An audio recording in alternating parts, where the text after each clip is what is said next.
My daughter-in-law humiliated me and canceled my room. The first thing I remember about that moment wasn't the chandelier above my head or the glossy marble floor reflecting my shoes, it was the sound of laughter. Laughter that didn't belong to me, but that pierced my chest like knives. My own family, the people I had sacrificed everything for, were laughing at me. And it all happened in front of complete strangers in the grand lobby of a luxury resort. "My God," Fiona's voice rang out, sharp as glass. She didn't yell, but she spoke loud enough for every pair of eyes in that marble hall to turn toward me. Her lips curled in that way she always did when she wanted to seem playful, as though her cruelty were a joke. "We canceled your room, Brenda. You can sleep in the garbage bin, that's what you deserve after all." For a split second the words didn't make sense. They hung in the air, too absurd to process. Canceled my room, garbage bin? I blinked at her, confused, waiting for David, my son, my only child, to step in to correct her, to laugh nervously and say she was joking. But he didn't. He just stared at the floor, his hands shoved in his pockets like a guilty schoolboy. Then the laughter started, not from everyone but from enough people that the sound carried. A man in a cashmere sweater chuckled under his breath. A young woman whispered something to her partner and both smiled. Even the receptionist glanced down at her computer as if the humiliation of a 61-year-old woman was just another check-in detail. And then came the softest laugh of all, the one that broke me, my son's. It wasn't loud, but I heard it. A short, nervous exhale of sound, as though he were embarrassed by me, as though he agreed with Fiona. Heat rose in my chest and traveled up my neck until my cheeks burned. My legs trembled beneath me. For a moment I considered turning around, grabbing my small rolling suitcase and walking out. I imagined myself dragging it back down the stairs, hailing a taxi and returning to the bus station. Disappearing, vanishing quietly from their lives the way they clearly wanted me to. But something inside me shifted. It wasn't rage, not yet. It was clarity, sharp and cold. For years I had tolerated Fiona's petty cruelties, the late invitations to birthday parties, the Christmas misunderstandings, the sly remarks disguised as humor. For years I had endured David's silence, his excuses, his refusal to defend me. I told myself it was worth it, that being part of their family, however small the part, was better than nothing. Yet standing there in that lobby under the cold light of chandeliers and surrounded by strangers' stares, I realized something. I had already lost them long ago. They weren't my family anymore, not in any way that mattered. And if they wanted me to feel worthless, then they were about to learn just how wrong they were. I straightened my back, my hands stopped trembling. Without a word to Fiona or David, I walked past them, past the snickering man in the cashmere sweater, past the receptionist who avoided my eyes. My heels clicked against the marble, each step steady and deliberate. My suitcase rolled behind me with a low hum. The receptionist looked up, startled, as I approached. Her expression was polite but uncertain, as though she wasn't sure what to say to this older woman who had just been publicly mocked. "Ma'am, can I help you?" she asked softly. "Yes," I said, my voice calm, almost steady. I reached into my handbag and pulled out a card, not a regular credit card but a gold card that gleamed under the lobby lights. I placed it on the counter with deliberate precision. The receptionist's eyes widened. She glanced at the card, then at me, then back again. Her fingers trembled slightly as she slid it through the reader, her lips parted. "Mrs. Thornton," she whispered, her face draining of color. We didn't know you were coming. Excuse me, I'll call the general manager right away." Behind me, the lobby fell into silence. I could feel the eyes drilling into my back. Fiona's smugness evaporated into confusion. David finally looked up from the floor. The strangers who had laughed were now staring with curiosity, unease, maybe even shame. Moments later, a man in an impeccable suit rushed out from a side office. His hair was perfectly styled, his stride confident, but when his eyes landed on me, his professional expression shifted to something close to reverence. "Mrs. Thornton," he said warmly, his voice carrying across the lobby, "it's an absolute honor to have you here. We had no idea you would be gracing us with your presence. Please forgive us. Your name is on the list of resort owners." The word rang in the air like a bell. Owners. I heard the gasp behind me, sharp and involuntary. Fiona, her perfect mask cracked, and for the first time in all the years I had known her, I saw fear in her eyes. David's face turned as pale as milk. His mouth opened, but no words came out. The general manager gestured for a bellhop, who rushed over and took hold of my suitcase. "Mrs. Thornton, your presidential suite is ready," he continued smoothly. We'll send champagne and anything else you desire immediately. The staff is at your disposal." I nodded once silently, my voice still felt dangerous, too full of emotion to trust. "And your companions?" the manager asked, glancing politely at David and Fiona. I turned my head slowly toward them. Fiona stood frozen, her hands clenched tight, her eyes darting nervously between me and the strangers who were still watching. David looked as though the ground beneath him had shifted. "They have their own reservation," I said clearly. My voice didn't tremble. "They will not be traveling with me." The silence that followed was absolute. The people who had laughed moments before now shifted uncomfortably, suddenly aware they had chosen the wrong side of the spectacle. The receptionist couldn't meet my eyes. The cashmere sweater man stared down at his shoes. I walked toward the elevator, my back straight, my head high, the bellhop trailing behind me with my suitcase. Each step echoed with finality. I didn't glance back. I didn't need to. I knew what their faces looked like: shock, regret, disbelief. As the elevator doors slid shut, I let out the breath I had been holding. My hands, finally free of the suitcase, curled into fists, not out of anger but out of resolve. For the first time in years, I wasn't shrinking. I wasn't apologizing. I wasn't accepting scraps of affection or begging for a place at their table. I was claiming what had always been mine. And this was only the beginning. If you've ever been humiliated by someone you trusted, you know how sharp that sting feels, but stick with me because the humiliation in that lobby was only the spark. The real revenge was yet to come, and it burned brighter than they ever imagined. Don't miss what happens next. As the elevator carried me upward toward the presidential suite, my reflection in the polished doors stared back at me. For the first time in years, I didn't see just the tired face of a 61-year-old widow in a simple floral dress. I saw something else: resolve. But resolve doesn't come out of nowhere. It is forged in fire, in years of quiet suffering, in the countless small humiliations that leave scars no one else can see. I remembered the first time Fiona's tone cut me like a knife. It was years ago, not long after she and David got married. She had invited me to their home for dinner, and I had shown up with a casserole dish, the way I always did. She took one look at it, forced a smile, and said, "Oh, how sweet. I guess David still misses your old-fashioned cooking." The way she said it, light, casual, but just sharp enough to sting, set the pattern for everything that would follow. David never said anything. He just laughed lightly as though it were harmless. That was always his way: silence, excuses, pretending he didn't notice. At first, I convinced myself it was nothing. Newlyweds often drew boundaries with their parents, and I didn't want to seem overbearing. But slowly, the comments piled up like tiny stones until I was buried under them. One Christmas, I sat by the phone waiting for David's call. I had wrapped small gifts for the grandchildren, packed in paper with gold ribbons, ready to be taken with me if he came to pick me up. Hours passed, evening fell. Finally I called. Fiona answered with that same saccharine tone. "Oh, Brenda, I thought David told you we didn't have room in the car this year, but Merry Christmas." Later, I saw the photos on Facebook. A rented SUV, 7 seats, and only 5 people in it. My gifts sat untouched in my lap that night as I ate reheated soup alone. My 60th birthday passed the same way. Not a call, not a text. Days later, I called David to ask if something had happened. He stammered, "Oh, Mom, I'm so sorry. It slipped my mind. Things have been so busy with work." I later found out he had thrown Fiona a surprise party 2 weeks earlier: 40 guests, a 3-tiered cake, live music. My birthday wasn't forgot. It was simply ignored. And yet, I endured. I endured because they were my family. Because I clung to the belief that being part of their lives, even as an afterthought, was better than not being there at all. I told myself stories to make the silence bearable. Fiona wasn't cruel, just distracted. David wasn't indifferent, just overwhelmed. If I could just be patient, if I could just stay quiet, things might change. I told myself these lies for 15 years, and each time I swallowed another piece of humiliation, I felt myself growing smaller.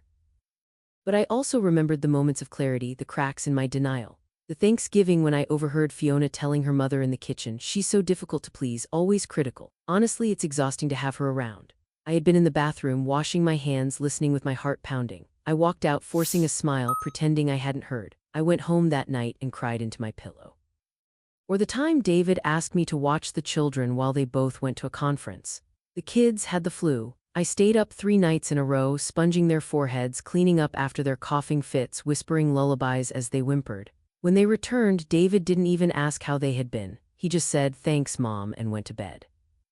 And still I endured. Because I was terrified of losing them completely. Because loneliness is a heavy weight and silence, even when it hurts, is still louder than emptiness. But the truth was I had already lost them, slowly, piece by piece, until the family I thought I had was just a shell. I had fooled myself into believing I belonged. That day in the lobby, when Fiona sneered at me, when David laughed nervously instead of defending me, I finally saw it for what it was. Not a mistake, not a misunderstanding, but the inevitable result of years of silent disrespect. I thought back to my husband, Raymond, and how different life had been with him. He was quiet, steady, never one to show off. We lived modestly, never flaunting what we had, but he had always made me feel seen. After his death, I clung to David even more desperately, hoping he would fill that void. But David had chosen differently. He had chosen Fiona, and in choosing her, he had abandoned me. 15 years of exclusion, 15 years of biting my tongue, 15 years of pretending I didn't notice. And all of it led to that single moment in the lobby where Fiona's cruelty became public and David's silence became undeniable. But what Fiona and David didn't know, what none of them knew, was that I had never been the helpless woman they assumed me to be. When Raymond died, he left me more than anyone imagined. Investments, properties, stocks, and yes, a stake in Crestview Lodge itself. While Fiona believed I lived on a fixed income, I had quietly built a fortress of independence. Why didn't I tell them? Because I wanted to see if love existed without wealth. I wanted to test if my son valued me as his mother or only as a resource. Now I had my answer. And as I stood in that elevator, moving toward a suite that was mine by right, I realized something else. Silence had been my prison, but it was also my weapon. They thought they had stripped me bare, humiliated me beyond repair. But I had been preparing for this moment all along without even realizing it. Every slight, every cruel laugh, every lonely holiday, they had all built me into someone stronger, someone sharper. And now, standing at the edge of a new beginning, I wasn't going to shrink anymore. They thought the garbage bin was my place, but soon they would see me in a light that would blind them. The elevator chimed and the doors slid open. A bellhop waited to escort me to my suite. I stepped forward, my heart steady, my mind clear. For the first time in years, I wasn't thinking about how to make myself smaller. I was thinking about how to make them finally see me. And when they did, it wouldn't be the quiet, invisible mother-in-law in a floral dress they saw. It would be the woman they had underestimated for far too long, the woman who had built her life in silence and was now ready to use that silence as her greatest revenge. This wasn't the end, it was only the beginning. The elevator doors opened to the 15th floor and I stepped out into silence. The hallway was carpeted in deep blue, the kind of fabric that swallowed sound so that even my heels made only the faintest thud. A bellhop guided me toward the presidential suite, wheeling my suitcase as though I were royalty. My body felt oddly weightless, not because the humiliation had faded, it still pulsed beneath my skin, but because something larger had taken its place. For the first time in years, I held power, and the people who had mocked me downstairs had no idea what was coming. As the bellhop opened the double doors, I was greeted by a suite that looked like it belonged in a dream. High ceilings with crown molding, windows stretching from floor to ceiling with mountain views, velvet armchairs, a dining table set for 6, and a bottle of champagne chilling on ice waiting on the marble counter. For a moment my breath caught, not because of the luxury but because of what it represented. This was Fiona's territory anymore. This was David's silence swallowing me whole. This was mine. I closed the door behind me and leaned against it, listening to the silence. My heart still pounded with the memory of Fiona's voice echoing through the lobby. "We canceled your room. You can sleep in the garbage bin." The sting was still raw, but now it sat beside another sound, the hush that had fallen when the receptionist read my name, when the general manager bowed, when the word owner had spilled into the air like a thunderclap. For years, Fiona had painted me as powerless. To her, I was the fragile widow who should be grateful for scraps of attention. To David, I was the background character, quiet and convenient, someone to call when babysitting was needed or when pity looked good at Christmas. But in 1 second, with one small gesture, the balance had shifted. That gold card hadn't just paid for a suite, it had exposed the truth. Downstairs, they were still reeling. I could picture it. The receptionist whispering behind the counter, the other guests murmuring about the scene, the way David and Fiona's faces must have drained of color as the reality sank in. The woman they had humiliated in front of strangers was not only a guest but an owner, and they were nobodies. I sat on the velvet sofa and let the weight of it sink in. For years I had hidden the truth, not out of shame but out of strategy. When Raymond passed away, he left me more than I knew what to do with properties, stocks, bonds, and a stake in this very resort. At the time, David had been 22, full of big ideas, already dating Fiona. They both assumed I needed their guidance, their help managing finances. Fiona, especially, had pushed the narrative that I was old-fashioned, incapable of keeping up with complicated investments. I remembered one evening not long after Raymond's death, sitting at the kitchen table with documents spread out. David leaned forward, serious, trying to play the man of the house. "Mom, you should let me handle this. It's complicated. You don't need to stress yourself." Fiona, her hand resting on his, had nodded. "He's right, Brenda. You should just relax. You don't need to worry about money. Just enjoy your fixed income." Fixed income, as though I were a fragile old woman waiting for a pension check. I had smiled politely that night, handed them a few statements, small accounts, a savings bond enough to satisfy them. But I kept the truth hidden, the resort stake, the larger accounts, the portfolio Raymond and I had built over decades. I didn't tell them because something inside me needed to know. Did they love me for me or only for what I could give? Years later, I had my answer. The presidential suite smelled faintly of roses, a vase of fresh flowers on the dining table. I walked to the window and looked down at the courtyard below. Guests moved in and out of the lobby like ants, unaware of the storm brewing inside. Somewhere down there, Fiona was seething, her cheeks flushed, her mind scrambling for excuses. Somewhere down there, David was probably trying to rationalize, to smooth over the humiliation, to tell himself that it wasn't as bad as it looked. But it was. It was worse, because humiliation in private is one thing. Humiliation in public, under the eyes of strangers, carries a sting that never fades. And I had given them a taste of their own medicine without raising my voice, without a single insult. Just one card, just one truth. That night I ordered room service, grilled salmon, roasted vegetables, a glass of red wine. I ate slowly, savoring not just the food but the peace. For the first time in years, I wasn't at their table pretending not to hear Fiona's barbs. I wasn't swallowing dry turkey in silence while David laughed at his wife's stories. I was alone, yes, but alone on my own terms. The phone in the suite rang twice that evening. Once it was David and once Fiona. I didn't answer. I let the phone buzz, each ring a reminder that for the first time they needed me more than I needed them. Lying in the king-sized bed later, wrapped in crisp linen sheets, I thought about what had happened in the lobby. Fiona had tried to strip me of dignity in front of strangers. She had tried to cast me out, to shove me into invisibility. But instead, she had lit the fuse that revealed everything she never wanted known, that the woman she mocked held more power than she could ever imagine. The next morning, I took breakfast in the suite, fresh croissants, coffee, fruit arranged like art.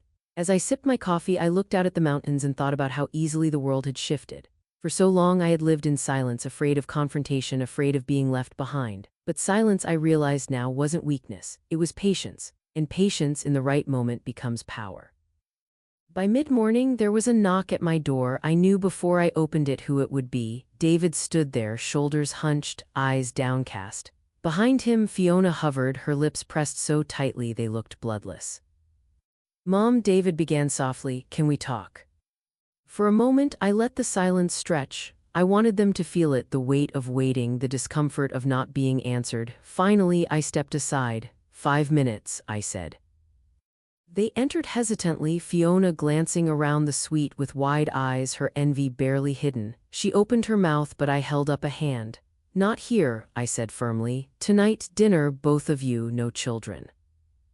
David nodded quickly, relief flashing across his face. Fiona looked as though she wanted to argue, but one glance at me silenced her. For once, I held the ground, and they knew it. As they left, I closed the door and leaned against it once more. My heart was steady, my breathing calm. The humiliation of the lobby was gone, replaced by something stronger: control. The garbage bin, Fiona had said, that's what I deserved, but she was wrong. What I deserved was exactly what I already had. A life built not on their approval but on my own strength. And tonight, at dinner, they would learn exactly how much strength they had underestimated. Imagine holding a secret that could flip years of humiliation in a single second. That's what Brenda just did, but the reveal was only the beginning. In part 4, the truth about her hidden fortune and years of silence finally comes to light. Stay tuned. That evening, as the sun sank behind the mountains and painted the resort in soft gold light, I found myself staring at the reflection in the suite's massive window. The woman who looked back at me wasn't the fragile figure Fiona had spent years ridiculing. She wasn't the apologetic mother who let her son's silence excuse his wife's cruelty. She was someone else, someone who had carried a secret heavier than gold, waiting for the right moment to use it. Fiona thought she knew me. She thought I lived on scraps, my life dependent on David's generosity or the occasional holiday invitation. She pictured me sitting in a small apartment, counting pennies, waiting for their phone calls to make me feel like I still belonged. What she didn't know, and what David had never bothered to ask, was that I was wealthier than both of them combined. When my husband Raymond passed away 15 years ago, I was blindsided not only by grief but by what I discovered afterward. Raymond had always been a quiet man, dependable, steady. We lived modestly in a simple house with a garden I tended every morning. We didn't flaunt what we had, we saved, we invested, we trusted time more than luck. I thought I knew everything about our finances. But after the funeral, when I sat down with the files he had kept in his study, I realized just how much he had been preparing for me. There were stocks carefully chosen over decades, bonds tucked away in accounts I had never seen, a portfolio of properties scattered across states, and then the one that stunned me most, a 30% stake in Crestview Lodge, the very resort where Fiona had announced I belonged in the garbage. I remember sitting at that table, hands trembling as I flipped through the papers, tears still fresh from losing him. I whispered into the empty room, "Why didn't you tell me, Ray?" Maybe he thought it would overwhelm me. Maybe he wanted to leave me a gift, something to soften the blow of his absence. Or maybe, in his quiet wisdom, he knew I would need not just money, but independence. David was 22 at the time, newly graduated, brimming with the confidence of youth. Fiona was just his girlfriend then, but already she had the sharpness of someone who wanted control. Together, they sat at my table and spoke in voices too smooth, too practiced. "Mom, you shouldn't stress yourself with all these documents," David said, his brow furrowed in imitation of responsibility. "Exactly," Fiona chimed in, placing her manicured hand on his arm. "It's a lot for you to handle. David can take care of everything. You can just relax and enjoy a fixed income." Fixed income? Those words still tasted bitter. They didn't see me as capable. They didn't see me as someone who had managed a household for decades, balanced budgets, saved every dollar. To them, I was fragile, outdated, a burden to be managed. That night, I made a choice. I showed them enough to satisfy their curiosity, smaller accounts, a few certificates, a modest pension. I let them believe I was barely scraping by, and I kept the rest hidden, locked away with the one person who had always seen my worth, myself. At first, I did it out of instinct, a need to protect what Raymond had entrusted me with, but as the years passed, it became something else. A test. I wanted to know if David would love me without the lure of money. I wanted to see if Fiona's kindness was real or only measured by what I could provide. The answer revealed itself slowly, painfully. Invitations that arrived a day too late, holidays where there wasn't room for me, birthdays forgotten, anniversaries ignored. Each slight was a drop of acid eating away at the illusion of family. And yet, I stayed quiet. I told myself silence was easier, but silence was also my shield. Every time Fiona smirked, every time David looked away, I reminded myself, they don't know who I really am, they don't know what I hold.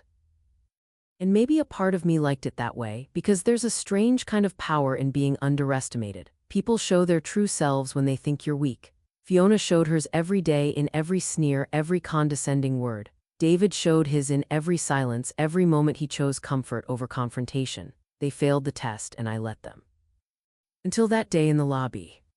When Fiona humiliated me in front of strangers, when David laughed instead of defending me, my silence snapped. It was no longer a shield, it was a weapon. And when I handed over that gold card, I wasn't just paying for a room. I was pulling the curtain back on 15 years of deception, not mine, but theirs.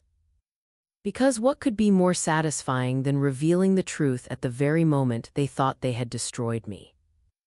As I sat in the suite that evening, I poured myself a glass of wine and allowed the memories to wash over me. The lonely Christmases, the ignored birthdays, the humiliations small and large, all of it had led to this moment. I thought about Fiona's face when the manager had called me Mrs. Thornton with such reverence, announcing me as an owner. Her eyes wide, her mouth slightly open, her confidence crumbling. I thought about David, pale as a ghost, his hands twitching as though he wanted to reach out but couldn't, and I realized something. The fortune I had hidden for years had never been about money, it had been about truth, about love tested in silence, about family revealed in absence, and now, finally, it was about justice. Because wealth, I had learned, doesn't change who you are. it only reveals who the people around you really are. The next morning, as I prepared for dinner with David and Fiona, I felt a strange calm settle over me. For years, they had dismissed me, treated me as though I were disposable. But now the balance had shifted. For once, I held the script, and they were about to hear every line they had earned. Not shouted, not screamed, just spoken plainly the way truth deserves to be. And truth, I knew, would hurt them more than any insult ever could. The restaurant was dimly lit, warm with golden light and the clinking of silverware. Candle flames flickered in crystal holders, casting dancing shadows across the walls. I walked in with steady steps, wearing the navy blue dress I had tucked away for years. For once, I didn't feel like an afterthought. For once, I was the one holding the cards. David and Fiona were already seated at a corner table, their postures stiff, their eyes heavy with unspoken words. David's hands gripped his wine glass so tightly I thought it might shatter. Fiona sat straight-backed, her lips pressed together, fingers clasped in a show of forced composure. I took the seat opposite them, the velvet of the chair cool against my palms as I placed them gently on the table. A waiter appeared almost immediately, offering menus, but I didn't look down. I simply ordered the first dish that came to mind. David and Fiona waved him away. The silence that followed was thick, suffocating. Finally, David spoke, his voice wavering with unease. "Mom, why didn't you ever tell us about the money, about the resort, about all of it?" I tilted my head, studying him, my only son. His face, once so open and boyish, now lined with stress and guilt, looked foreign to me. "Tell you what exactly? That I wasn't the helpless widow you imagined me to be, that I didn't need saving." His lips parted as if to speak, but no sound came out. Fiona leaned forward instead, her tone clipped and sharp. "You humiliated us out there today. Do you realize how that looked in front of all those people?" A bitter laugh escaped me before I could stop it. "No, Fiona, I didn't humiliate you. You did that all by yourself when you mocked me in public. All I did was exist as who I truly am, and that," I let the words hang for a moment, "was enough to reveal the truth about you both." Her cheeks flushed crimson, though she tried to maintain her poise. "You could have told us, you could have trusted us." "Trusted you?" I repeated softly, shaking my head. "Let me remind you, 3 years ago at Christmas you told me there wasn't room for me in the car. Later I found out you had rented a 7-seater. There were 5 of you. Where was the room for trust then?"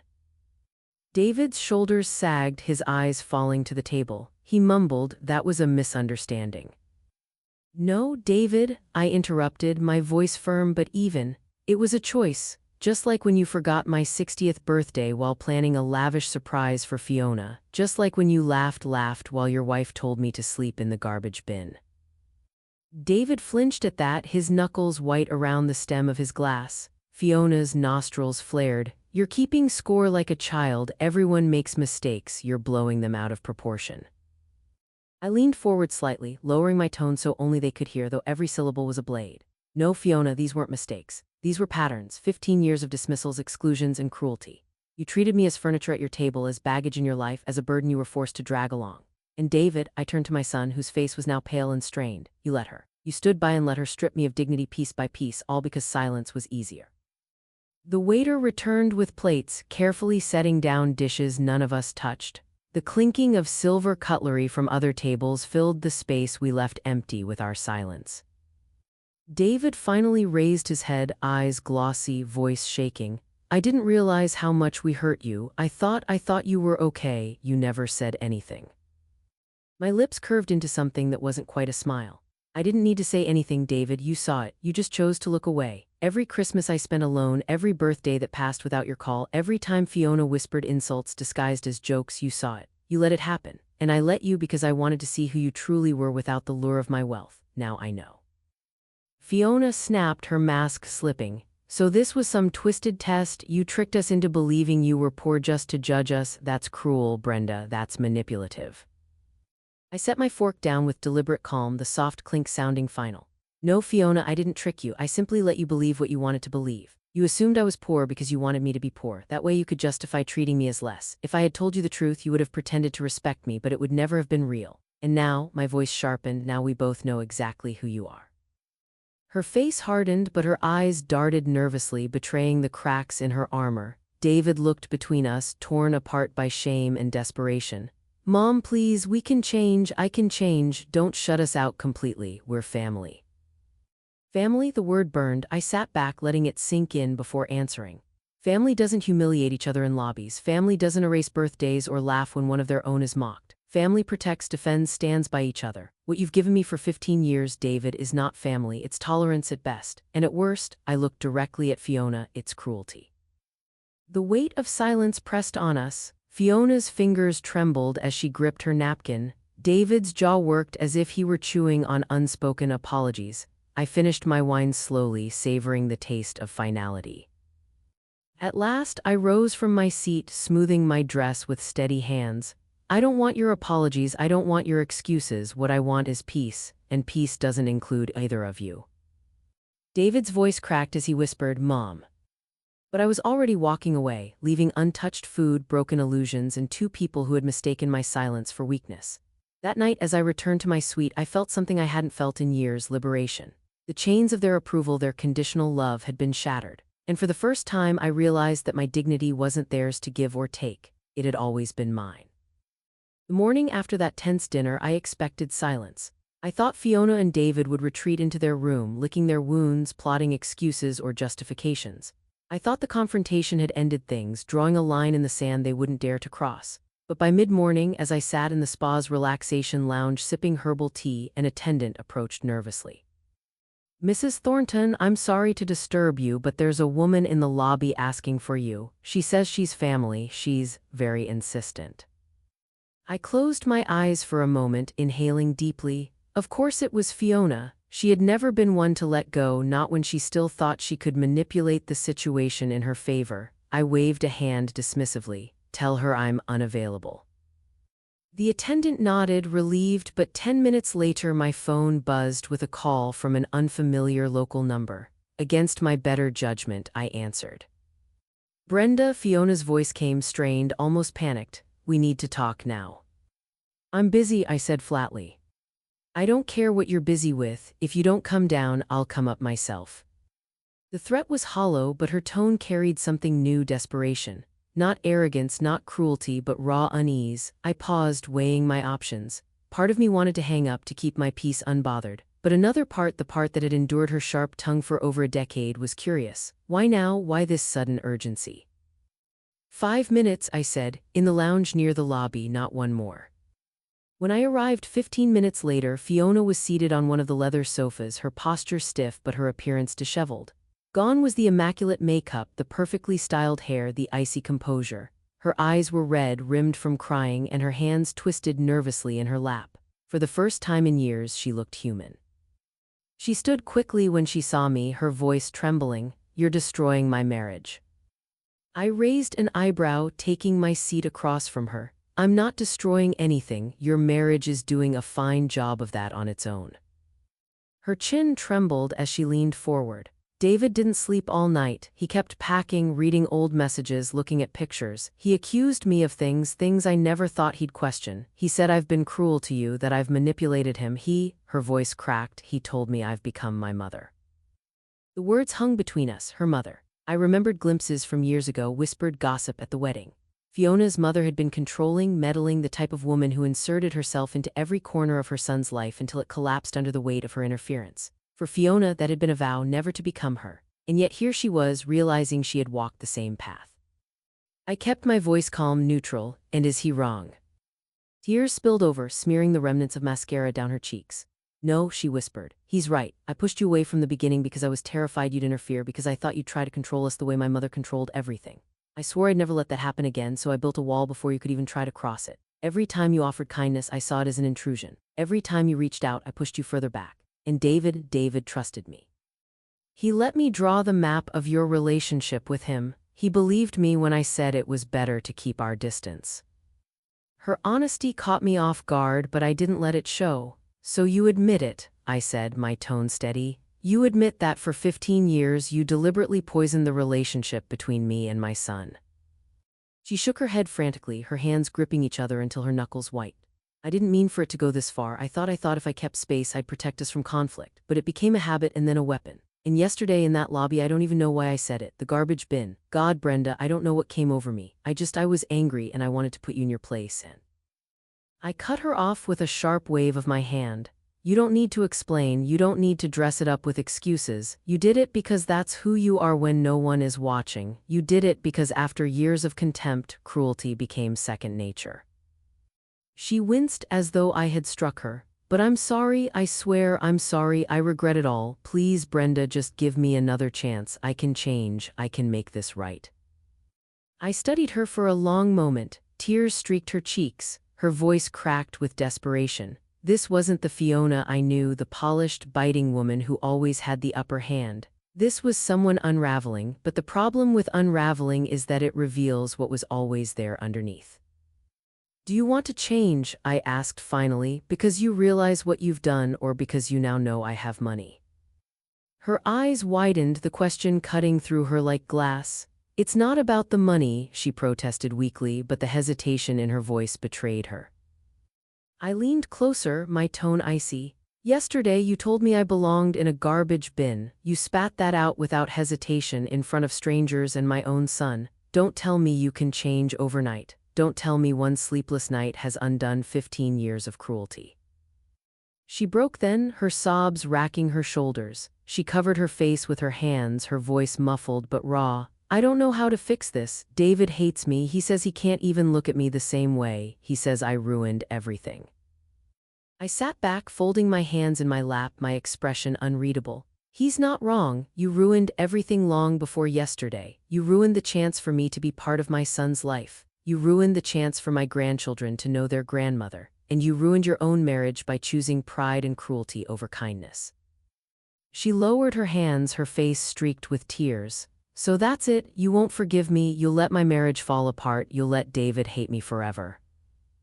I exhaled slowly, shaking my head. This isn't about forgiveness, Fiona. This is about truth. Forgiveness doesn't erase the years you stole from me. Forgiveness doesn't rebuild the memories I'll never have with my son or my grandchildren. And forgiveness isn't a gift you can demand because your world is collapsing. If your marriage falls apart, it's not because of me, it's because of the lies and cruelty you built it on. Her body trembled, her gaze darting as though searching for a lifeline. Then what do I do? She whispered. I stood, smoothing my dress, looking down at her trembling form. That's not my problem anymore. You made your choices. Now live with them. I turned and walked away, leaving her crumpled on the sofa, sobbing into her hands. For years, she had painted herself as the victor, the woman in control, the gatekeeper of my son's affection. Now stripped bare, she was nothing more than a woman consumed by her own insecurities, begging for mercy from the one person she had tried hardest to destroy. And for the first time, I didn't feel pity, I didn't feel anger, I felt nothing at all, and in that nothingness I found freedom. If you were in Brenda's place, would you have accepted Fiona's apology or walked away like she did? Comment your thoughts, because next, David himself confronts the truth and his confession may break your heart. The following day dawned quiet, the kind of silence that feels heavy with waiting. I had finished breakfast alone in the resort restaurant and was heading back toward the elevators when I saw him. David. He was standing near the lobby, looking haggard as if he hadn't slept in days. His shirt was wrinkled, his eyes bloodshot, and there was a slump in his posture I hadn't seen since he was a teenager. When he caught sight of me, he pushed off the column he was leaning against and hurried over, his movements hesitant yet urgent. Mom, he began, his voice rough, please, can we talk? I hesitated, every instinct screamed at me to keep walking to protect my hard-earned peace, but something in his eyes stopped me. They weren't defensive or dismissive this time, they were pleading. I gave a curt nod and gestured toward a quiet seating area tucked away near the restaurant. We sat, the weight of years between us pressing down like invisible bricks. For a long moment, David said nothing, running his hands over his face as though trying to gather the right words. Finally, he exhaled shakily. I didn't sleep last night, I couldn't, I kept replaying everything. The lobby, dinner, Fiona's breakdown, and Mom, I can't hide from it anymore, you're right about everything. I stayed silent, watching him squirm. He took my silence as permission to continue. I've been a terrible son, he said bluntly, his voice trembling. The worst really, and I don't mean just yesterday, I mean for years. I ignored you, dismissed you, let Fiona say and do whatever she wanted to you, and I just stood there. Sometimes I laughed along, sometimes I pretended not to notice, but either way I failed you. I failed as a son, as a father, as a man. His words carried weight, but I had heard apologies before, thin, quick, designed to smooth over discomfort. This sounded different, raw, painful, honest. Do you remember last Christmas? he continued, eyes darting nervously to mine. We told you we didn't have space in the car, that we couldn't pick you up. You probably checked later, didn't you? You probably knew we had rented a big SUV, enough seats for all of us and more. I said nothing, only gave the smallest of nods. David's face contorted with shame. I knew it too, I knew there was space, but Fiona didn't want you there. She said it would ruin the atmosphere, that you'd complain or judge, and I let her. I let her decide that my own mother wasn't worth one more seat in the car. Do you know what we did instead? We sang Carol. The kids opened presents. We took pictures by the tree. And all the while I knew you were home alone, probably eating a sandwich or heating soup. And I still didn't call. His voice cracked. He buried his face in his hands. Or your 60th birthday, he whispered through his fingers. I didn't forget. I lied when I said I did. Fiona reminded me that morning, but she also reminded me of her surprise party, 40 people, live music, cake, the works, and she said, your mother will understand, she has no one anyway, she doesn't need a big celebration. And I believed her. I let her convince me that you wouldn't care, that you didn't matter as much. The shame radiating off him was almost suffocating. My chest tightened, but I held firm. And why? I asked softly. Why did you let her convince you? Why did you choose her lies over your own mother? He lifted his head slowly, his eyes wet and red. Because it was easier, he admitted. Because confronting her meant admitting I'd married someone cruel, someone selfish. And if I admitted that, then I had to face what that said about me, about the kind of man I am. So instead, I chose the easier road. I let her narrative replace the truth. And every time I did, I pushed you further away.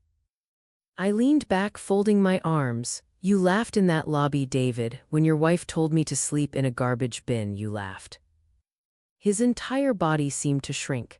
I didn't laugh because it was funny, he said, almost begging. I laughed because I was nervous, because I didn't know what to do. But Mom, I know that doesn't matter, because you saw it, you heard it, and that's what's burned into your memory, your son laughing at your humiliation. Silence stretched between us. He wiped at his face, his voice dropping lower. I can't take it back. God, I wish I could. I wish I could redo the last 15 years, change every decision, stand up for you, fight for you, but I didn't. And now I see the cost. You don't trust me. You don't even see me as your son anymore, and I don't blame you.